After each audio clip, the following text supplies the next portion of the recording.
Okay then peeps, so it's been a little while since we've done a complete case review on camera, and I don't think I've done one with the new one yet. Maybe I did with the 760, I can't remember. But anyway, so the 804. We've got it on the side here at the moment, and I hadn't taken the plastic off yet because I've been trying to stop fingerprints and stuff before we did this side of it. I'm going to leave it on because at the end, once I've built into the system and we've taken pictures and stuff, I'm hoping it means I don't get too much static dust and everything like that. But anyway, right, so the most prominent thing about the 804 is, yes, it's only a short little case. And by short, I mean it's about 300mm tall, maybe 305mm tall, so it's 30.5 centimeters tall.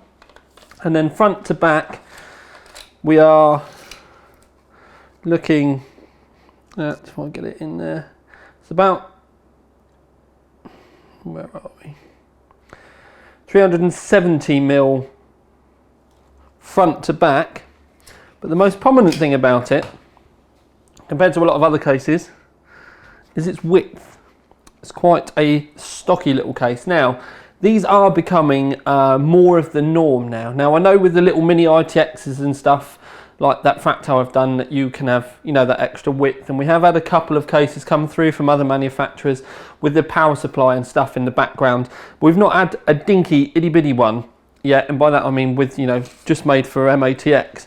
And this is 350mm wide. Now, it's got the mesh area at the front, as you can see here. This top section's not a door or anything like that, but if we move it round this way, what we can see up here is there is a slot here, and you can on the other side fit a slot loading CD drive in the front, DVD drive, Blu-ray drive, whatever you want to do, a couple of audio ports. Then you've got your power switch, which is actually quite small, but let's have a look. If you have a look, we've got the Fractal design logo here. You've got the little, there's a little cutout here, which is where your power light comes on. But if you've got it on your desk, all you need to do is follow your finger round the logo, and then you find yourself on the button. So it's actually in a very good kind of little position, and that was something that when I was first looking at, I was like, God, you're going to be there for ages trying to find it, until I kind of like, oh yeah, and you can just follow it round, and then obviously when you take your finger off, the light's going to come on as well, but also if you were switching it off, you can do the same thing. Little things I notice. Anyway, we do have a pair of USB 3s on the front there as well. Now you can see there's a plain panel on that back section. Like I said, we do have that meshed area on the front. The roof, if I'm going to tilt the case, is all mesh as well, but we will cover the roof in more detail in a minute. You've got the window on the side that I said to you about before, and then if we move around to the back, you get a little bit more of an idea of what's going on in this section.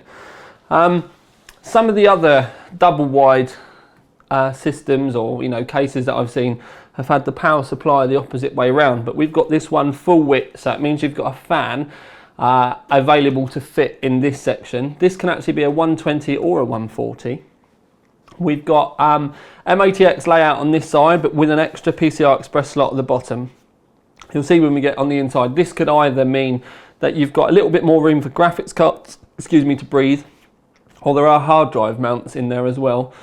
The fan is restricted to just the 120. You do have a fan controller up here. When we do get in on the inside, I do want to show you that I actually think this is really, really badly lazy placement, because it's all the cables are just kind of just in the main section, and I think this would have been better over here, maybe on top the power supply, or even up this section at the very worst, but I think here it's just going to make things messy on the other side. Right, so the other thing that we really need to talk about while we're doing around here is this, just so that we get a rough idea on the lower section before we start attacking the internals. So the main chamber, as you can see, you've got a slidey removable dust filter, and it can come all the way out, and I will show you. You can see that we've got a couple of hard drive mounts that we can bung on there as well. There's, you know, you can put fans on there if you want. But the other side where the power supply is, it doesn't pull out backwards, it has to go forwards. But if you want to pull those out, then you actually have to take the Velcro straps out as well. We'll cover more about this when we get on the inside. I didn't want to kind of like swap and change all over the place.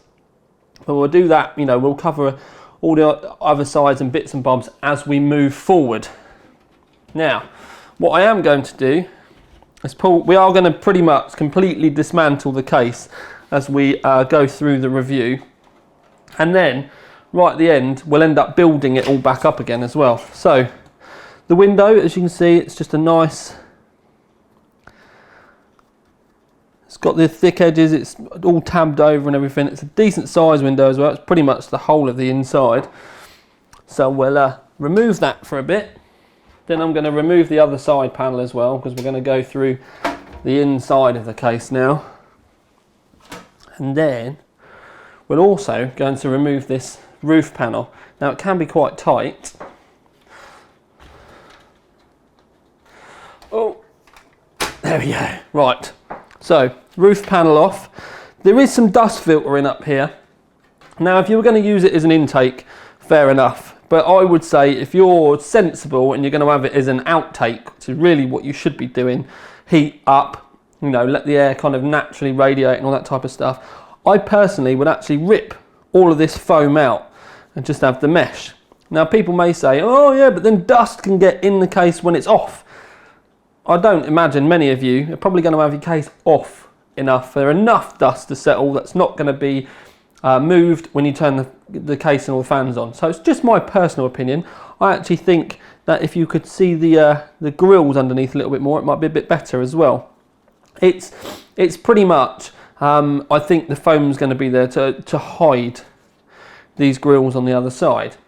But if you didn't like the grills on the other side, as we'll talk about later, would be very, very simple to whiz those off and just increase your airflow altogether, because I think the mesh would probably be all right. I don't think it's weak and needs supporting that much. As long as you didn't start putting cups on the roof of your case or anything, it wouldn't be too much of a problem. Now, so we've got all the sides and the roof off, and we will cover them in more detail. But what I wanted to start with was at the front, because I have to put it back on really.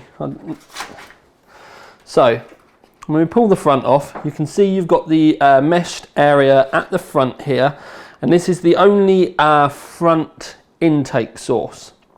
There's quite a bit of room back here though, so if you are going to be running fans in the front of your case and stuff, it's not going to be the most free-flowing case in the world, but it's also not going to be stupidly restrictive as either, because there is going to be enough room here so that you know it can pull in. You could again mod the front for a slightly higher airflow. Again, we'll talk about possible modding options a bit later on. Here we do have the mount for the slot loader. You do need the additional what comes with it plate here so that you can put a slot loader in the front, and there is also a spot in the front here, nice and hidden all out the way, for you to pop a couple solid state drives in. You can put them in either side if you want, it doesn't really matter. But anyway, you can stick a couple of solid state drives in the front, behind the front panel, all hidden and lovely. Also, as I lay this down in the front, what we can see, and they can get pulled out from the bottom. If I do it this way, change my camera angle so I can show you, is we can do this, and we can take the dust filters out. Very fine mesh dust filters. Do the job. Obviously, not the most amazing thing in the world, but it's definitely better to have something there rather than nothing. Rather than relying on dust filters, children, I can honestly say, through experience, that if you're worried about dust, use a Hoover more. And you'll have a much better, you'll have a much cleaner rig if you Hoover your room more than relying on dust filters. I probably Hoover the dust filters on the rigs that I have in the office probably about once a month, and it's only very fine dust, and that's mainly because I have my sister Hoover the office 3 times a week. Anyway, so that's our front. Both front sections have dust filters, and what I will do is I'm going to take them off just so that you can see. What you do also get is a 120 intake in the front. This is an airflow fan, and you can tell by the blade design. but you can also fit another one in there. You can also have two on the other side as well, so you can have a lot of airflow going in the front of this case. And what I am going to do is I'm going to stop the camera and I'm going to remove the front panel altogether because those cables are starting to do my head in. Okay, so that's the front panel removed. Only really needed to higgery-jiggery the wires out, but it just means that we can turn things round a lot easier now. So, if we turn the case round, we are now pretty much bare. And it could mean that I'm going to need to jiggery-pokey the camera a little bit more. But again, I did show you from the other angle. But what we do have are a couple of hard drive mounts in the bottom. You can put mechanical hard drives in there or solid state drives in there. It doesn't really matter. So 3.5 inch or 2.5 inch. They'll both go there with the little clips that are on the bottom, and you do get them inside the case. Inside your pack rather. Again, you can see on this left hand side you've got the 5 optical bay slots, but what I was talking to you about previously, I'm just going to rotate the case a little bit and then we'll do this. Woo! That was the fan controller that I was talking to you about previously at the back. Now I have to admit, just having that just there like that with all those bare cables, I find that as really aesthetically unpleasing. It's just, there's a couple of screws there, and I would honestly, for the sake of busting that out, I would remove it. If you want to use it, I'd kind of maybe try and wire it in somewhere else, but in the main chamber of your case, I don't particularly think that's very well suited. You could, easily mod it into the front section of the case or something like that. But considering how much thought Fractal have appeared to have put in the rest of the design and the layout of the case, I think this is a bit of a kind of chucked in afterthought. Even if it's not, the actual implementation of the idea is pretty terrible because all the other wires and everything in here, especially like the fan cables and stuff, they're all braided and done really well.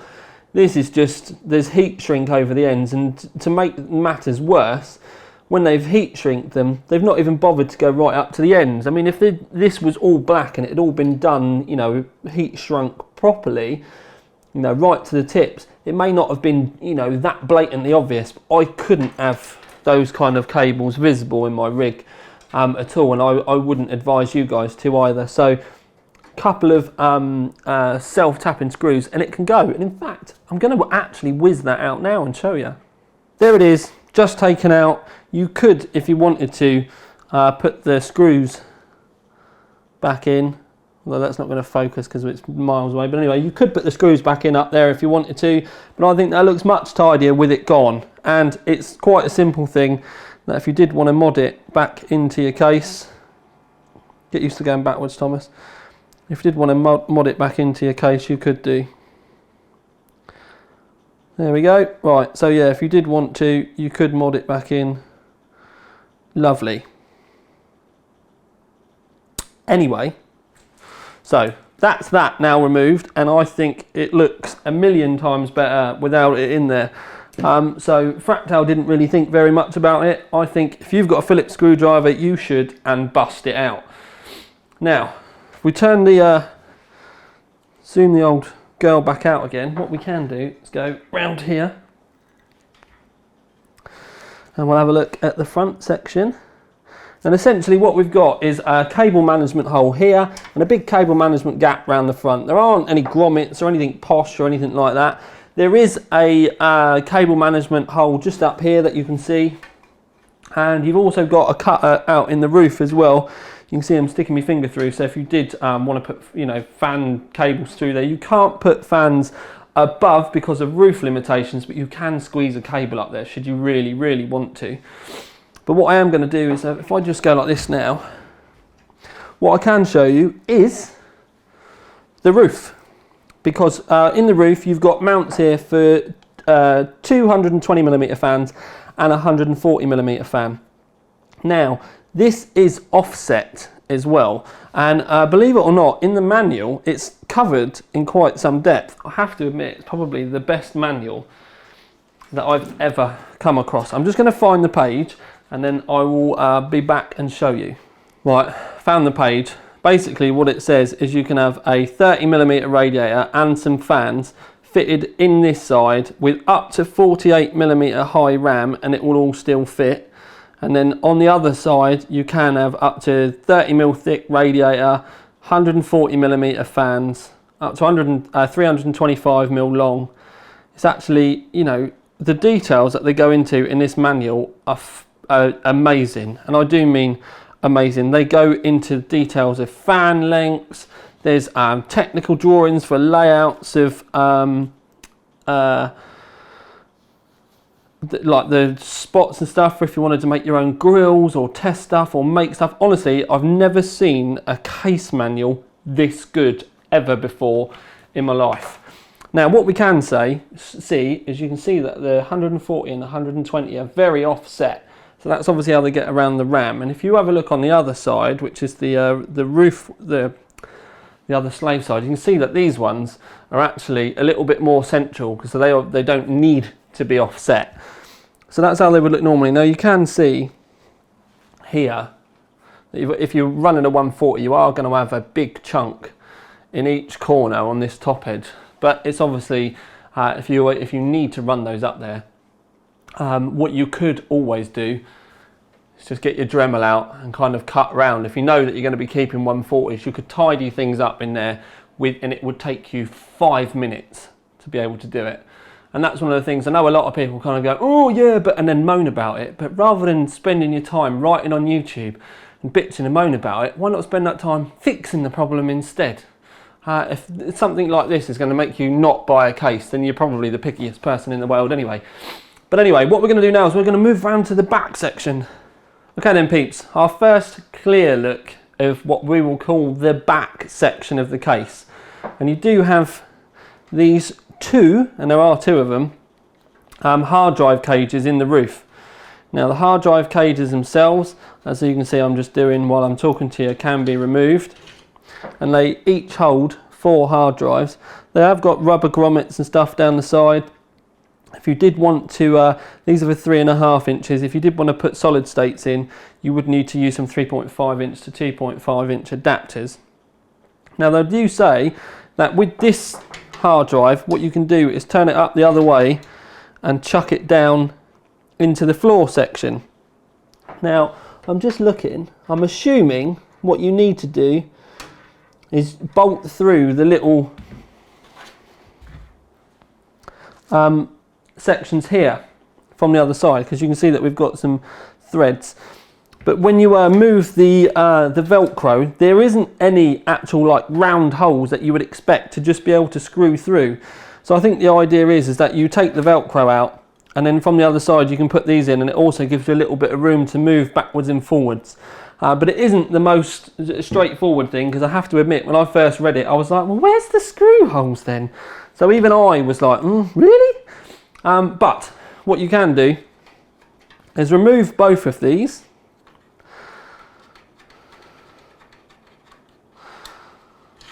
And they do come out really easily. So you can have it as a really large open section in the back should you want. Obviously you could put a monster radiator here, which I'll show you in a minute. You've still got airflow in the back, you've still got airflow in the front. You could technically have it pushing in the front and, in the back and in the front, and all going out the roof. So there's a lot of options here. Obviously you're going to be stuck with your power supply here. So if you're stuck with your power supply there, then you pretty much, a lot of your cabling is going to be here. And there's not very many points around and abouts here for you to be able to anchor anything. So these Velcro bits down on the floor could actually help keep your cabling down. Power supply in there, and then a radiator in the front. Obviously you're going to be having to think about where your cables are going to go. So you would have to be very, up, and like I said, where there's no clips or anything up here. If you were planning on having a rad in the front rather than in the roof, it could make things extra difficult. I would probably tend to say if you were planning on using this back area, you're not going to be able to get a rad in the front and in the roof unless you're using stupid skinny stuff, which would be a bit pointless. If you were going to go for a rad, you'd almost be better having a slightly thicker one in the roof up here. I wouldn't necessarily even say go and push pull, but it would probably be better if you did that, and then you could have an intake fan here.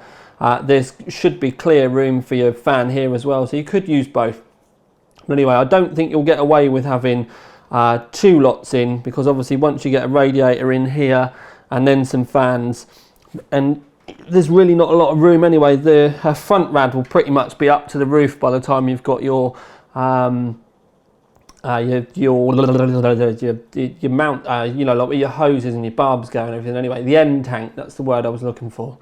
These plastic bits in the roof here that you can see, they do come out with a couple of screws, so I'm just going to buzz those out quickly as well. But don't worry, I won't make you watch.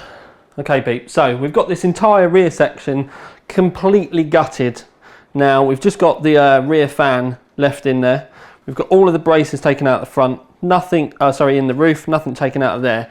In the other side, I've taken the front fan out, and we have just got a clean section in here now. And the reason why I wanted to show you like that is because what I'm now going to do is we're going to put a motherboard in here, going to get a graphics card wired in, put the PSU in the other side and feed some cables through. And then once I've done that, I'm going to bring you back in and we're going to see what we can do with some radiators. Because I've obviously got a thin one, because that's what they say can fit in the roof, and we've got a monster mofo there as well, so that we can have a ganders and see what kind of clearances we've got once we've got some basic hardware in there. Right then, peeps, so graphics card, motherboard, RAM, and a radiator and some fans in the roof. Now the radiator is 30mm thick. It's an Alpha Cool all copper jobby. So this is actually about 3mm thicker than most of the AIOs. So things like the H100i, and those kind of 120mm fan based AIOs are normally actually about 27mm thick, not 30. But anyway, the point here is with the RAM that we've got in is Corsair Vengeance LP. It's the low profile stuff. It's actually about 40mm thick, so you can actually go a little bit thicker. But to kind of give you we have got a little bit of room, and I'm going to turn the case around so I can show you. I'm going to try my best to show you on the camera. So essentially, if I zoom us in, you can see that we have got a fair bit of room up there. So if I get the old tape measure out, essentially from the motherboard, you can see that we have got 40 odd mil of room. In fact, I'm not even touching the motherboard there, so that would be a good start, Thomas. There we go. That's how much room we got from the motherboard. So really, obviously you've got to allow for clamps and stuff. There is a fair bit of room there. You're obviously going to have to go careful. Keep things like that in mind if you are planning on running a rad in the roof. If you just want a set of fans up there, you're not going to have to worry. But one thing that you will need to keep in mind is graphics cards. So what we'll do, I know I'm moving the camera about loads, but hell, it saves me keep starting and stopping. So this is a 290X. It's a reference 290X as well. And the 290X is from the PCI bracket along about 280mm long. If you've got a reference 780 tie, then you're actually going to be looking around the 270mm length long. But from the front to the graphics card, we have 45mm of room. So if you were to think about a radiator, it's going to be 30mm thick, it's only going to give us 15mm of room there. And obviously you don't want to take all the room up. So with a long graphics card, you're actually only really going to have enough room in the front of the case to really just have a set of fans and then enough room for them to be able to breathe. Also, if you were thinking, oh, I'm going to have 4 radiators in this, you know, 4 240s, 2 in the front, 2 in the back section. This was the bit I was also on about, is when you get near the roof, you can actually see where you've got the end tank as well to think about. There's not a great deal of room, and if you were to switch it around and put it at the other end, because of the fan underneath, you then have an immense amount of problems trying to get bulbs out and stuff, which is why really having it there, you can see the bulb on it, this is really the only option that you've got. Something I will say though is, depending on your CPU block that you use, This is obviously 30mm thick. You could easily get a 60mm thick radiator in here with a single set of fans and still have enough access to this area of your rig. Yes, it's going to be blocking up a huge section of your window, but you know, your option is there. What I'm going to do now though is I've got to take this radiator out and then we're going to spin the case round again. Right then, my sexy Oompa Loompas. So we have a power supply in. This is the first time I get to show you as well. No matter which way round you put your power supply, the label will be upside down because it's obviously used to being on the other side. And as I said to you before about these zip Velcro tabs here, they could be quite handy for you to keep cabling in check. What we can show you here now is we have an 80mm thick radiator in this side. It's an Alpha Cool Monster. It's 80mm thick, and you get we've got the other fans here. So all in all, we've got 105mm of room taken up here. Now I always get people when I do stuff like this, especially when things don't necessarily just slide in, you know, like a glove. Because the aligning the screws on this, because of the fan at the back, and obviously we've got end tanks and stuff to contend with, it was it didn't take, I think it was just screwing stuff in. But normally when I end up doing stuff like this, people tell me stuff doesn't fit, and oh, well, my fan doesn't spin. So I just wanted to clarify stuff. It all fits fine, you just need to take a little bit of time. If you wanted to turn it round so that you had the end tank at the other end, it wouldn't fit without removing the fan. But then I probably wouldn't be suggesting that you have your barbs directly over your power supply anyway. Yes, you've got on this radiator at least, you do have like a bleed valve at this end, but you know, when you're still messing around with bleeding and stuff, again, you're going to have your power supply covered up or even have it out separately on the desk. But no matter what, we've got this in, which, you know, you've got a lot of room there. You could even go push-pull if you really wanted. Also, just to be able to show you, with the way it is mounted at the moment, you can still easily get fans in the front to force feed air into this chamber should you want. I have to admit, personally, I would be wanting, I might have a fan in the lower section. I don't think I'd really bother with one back here unless I was going to put a fan filter on the back section of the case, but I would have it drawing in and blowing out. Yes, your power supply is also going to be blowing air straight out as well, but these fans hardly spin. You don't have to worry you know, about this stealing air from in here. It's really, you know, something that's generally overthought a great deal. Now, because we've obviously not got a lot of room in the front, you can't get another radiator in there no matter which way you wanted to, you know, mean fandango it about. So what I'm going to do quickly is I'm just going to stop the camera, unbolt this and show you how much room you would have. And don't forget, this is a worst case scenario. If you yomped another 20mm off this radiator, you've technically got just a normal 60mm thick double wide rad in there, so you could have more room down here. But I'm just going to unbolt it and then I'll show you just to give you an idea what it looks like. Okay then peeps, so all the screw mounts do line up, but I'm just holding it in place because, to be honest with you, I couldn't be bothered to screw them in. You can see that there isn't a massive amount of room here for cables, and obviously once the cables come out as well, it's going to be very near your fan, so that could impede airflow a little bit. If I was going to run it like this, I'd want a fan grill over this just to make sure no cables could sneak in as time settles. And you know, things, you know, settle in a little bit more over time. Obviously if it was just a 60mm thick rad, you wouldn't have a problem, but again, you can see with the radiator in the front, it's right up at the roof, so you're not going to be able to have one of, you know, you wouldn't be able to have one in the front and one in the roof. There just isn't room. I think if I was going to be running this case and I had to have a couple of radiators in, I'd just go for the normal 30mm thick on the other side. Then I'd have a 60 or an 80mm thick in this side. That would then leave us a little bit of room for cables, and then maybe at the front some kind of res pump combo, because you have to think, excuse me, where you're going to be putting those as well.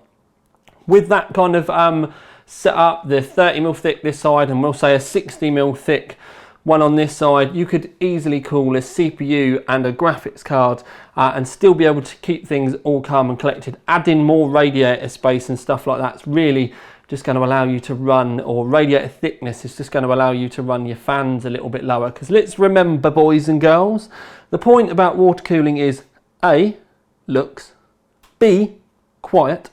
And thirdly and lastly is really temps, because your CPU temps are always going to be, if you've got, for argument's sake, like in Orca, I've got a 3970X with a huge overclock. The actual CPU temps when I'm rendering and stuff are around the 70s. Water cooling on the GPUs, yeah, all right, they're about 40, but that's just the way that the balance works out. So if you don't know about water cooling, that's what you can expect. If you were running a 4770K, for example, with a 1.3 volt overclock, and you run about 4.6 gigahertz maybe, you're probably still going to be looking 70-75 degrees with water cooling. But again, even if you had a 780 Ti, you'd be looking at about 40 degrees on your GPU. And let's say a 290X, which is going to be the warmer end of the spectrum, you're probably going to be looking about 48, maybe 50 degrees on that. So, but obviously, it's all right having all that in there, but you do still need to get the heat out. So, in this layout, which is why I said I'd have the rads in the roof, because then all the heat's going to be getting dumped straight out. Airflow wise, I probably would keep this rear fan, but have it sucking in, like blowing into the case, but then mount an aftermarket dust filter on the back, and I would more than likely do the same on the other side as well, just to make sure that there's a good positive airflow in both the chambers, forcing air out of the roof. Also, if you are forcing air out of the roof, get rid of that foam in the roof, like I said previously as well. But that's really enough about this, because we've pretty much covered the lot now. So if I spin it back round, that's so you can get an idea of the basicness on this side. But I'm not going to fit all the cables and all that kind of stuff just to turn it on and tell you that it works really well with airflow, because it's not particularly limiting. And to be honest with you, I've spent so much time on this already. Although I could build it up and then use it as part of the Gene review. I don't know, I'm going to go and make a cup of tea. If I come back and I haven't built it, I've enjoyed my tea and forgot. If I come back and I have built it, I've really enjoyed my tea, but I've remembered. Congratulations! Did you get all the way to the conclusion without skipping?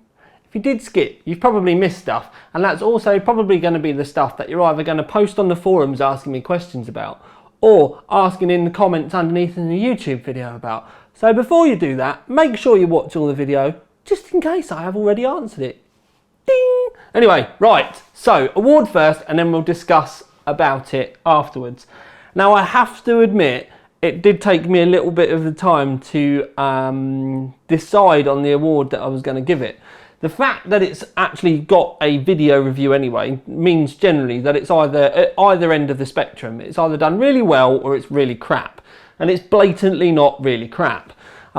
It was actually so close to getting, well, not so close, it was in the running for, is probably a better term for me to use, but it was actually in the running for getting a TTL White Gold award. Now the White Gold is just like, I love it, it's either so perfect for me or just, it's got so many right things about it, it's unreal. It goes beyond, sorry, phone was ringing. It goes beyond what I would normally regard as being a gold award, but we are going to just give it the gold award. And I will say, if it was a smidge longer, I would have given it a gold award, and basically I would have given it white gold. And the reason why I think it needed to be just a little bit longer, and that would be so that you could get a decent graphics card in there, so one of the longer high-end graphics cards, and still manage to get a radiator in the front. It's not the longest of cases. Obviously with the MATX format, it's going to be, you know, smaller anyway, but considering how fat it is, having it a little bit longer and still keeping the height down, I think would have been a step in the right direction. And if it had have done that, then like I said, it would have got white gold. But all in all, I really like these little kind of dumpy, chunky cases. And this is a great one. Also, I looked online and it's I found it in a lot of the big e-tailers in the UK for under £80, which means it's not particularly expensive either. There's a great range of MATX motherboards about now. One thing I would say though is with MATX, you've only really got two PCI Express slots. So unless you're water cooling, I wouldn't really even think about SLI or Crossfire or anything like that. Just as you know, a word of warning. For me, one big graphics card in there, maybe a sound card if you're a bit of an audiophile, or you know, you've got something tasty that you want to, you know, drop in that slot sound card wise. If you're going to be running an AIO in the roof, there is room. You can get the H105 in there if you want, and that's obviously that 40mm thick radiator and fans, but it's going to start to encroach down on the your CPU area. RAM wise, just go careful. Don't go getting no Kingston massive, you know, big huge pointless heat sinks, or even Corsair Dominator Platinum, because you're going to start running out of room. The Vengeance Pros are going to be a bit of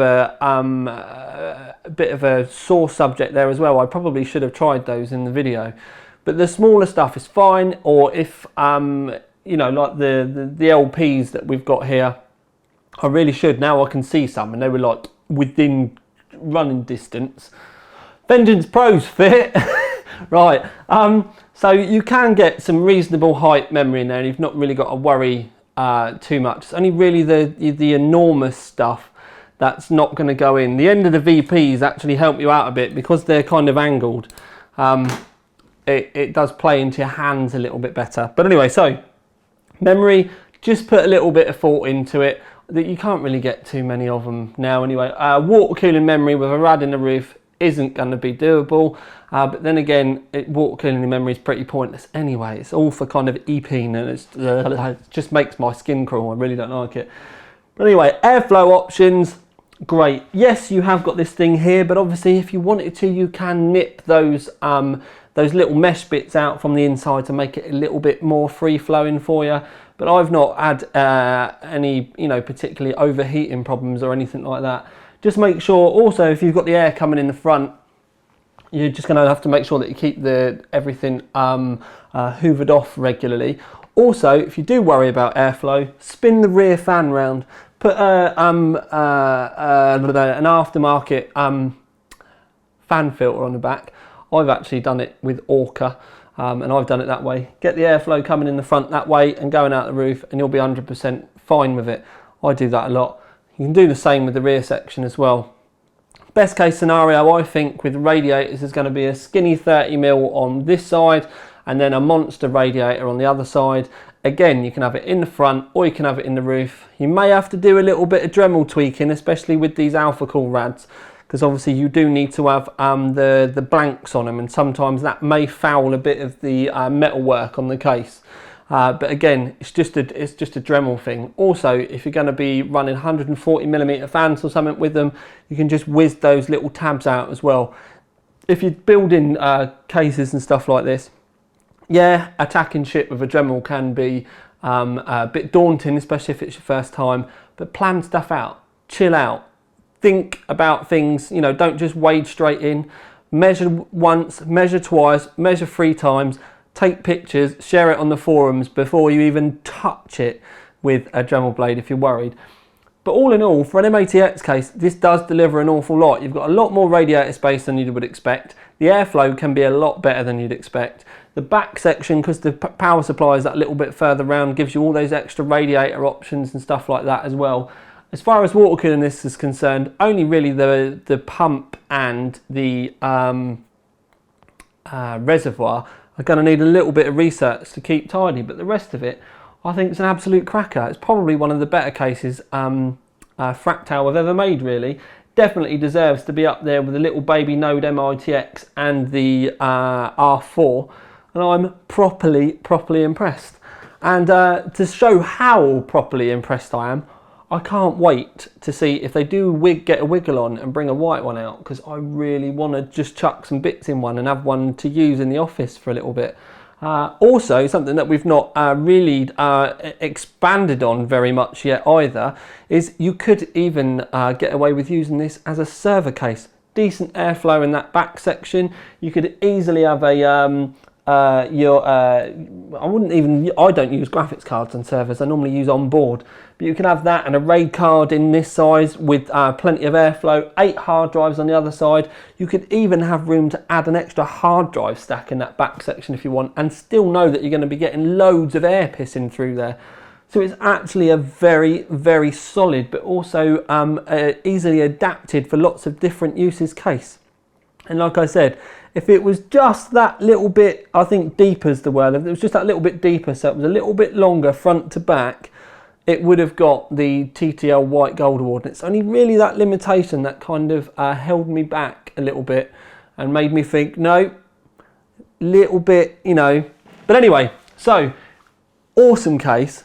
Definitely an OC3D Gold Award. Price-wise, definitely gets a 10.